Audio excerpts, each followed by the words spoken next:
Along with Auschwitz, Bergen-Belsen is perhaps one of the most famous of concentration camps in Germany. People think, or misunderstand and think, that Bergen-Belsen was a death camp. It wasn't. There was no gas chamber here. The people who died here died because of neglect, willful neglect by the SS, and also disease and malnutrition. The scourge of all concentration camps was typhus. And here behind me we have what remains of the disinfection facility. Those who arrived at Bergen-Belsen would arrive at a railhead 7 kilometres away at Bergen, and they would be marched 7 kilometres on foot to this camp. On arrival, they would have to come through this disinfection facility. They would be stripped, and they would have to stand in these rooms where hot steam was pumped up through holes in the ground. And you can see what is left of the furnaces that would have produced that steam. Typhus was an absolute killer.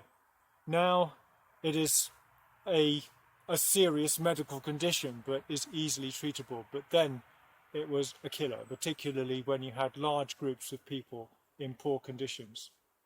Typhus was mostly spread by fleas.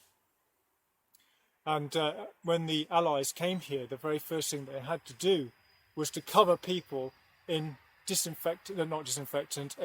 insecticide called DDT, a DDT powder. When the Allies started evacuating inmates to improvised hospitals in a nearby camp at Bergen, they formed what was called the human laundry, where people had to be stripped, shaved, bathed, and then covered in DDT powder to kill the fleas.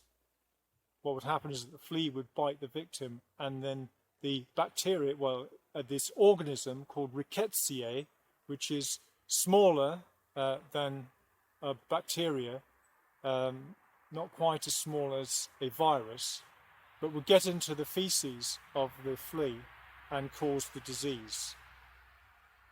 The symptoms of typhus were terrible: delirium, renal failure, very, very high fever, and ultimately death.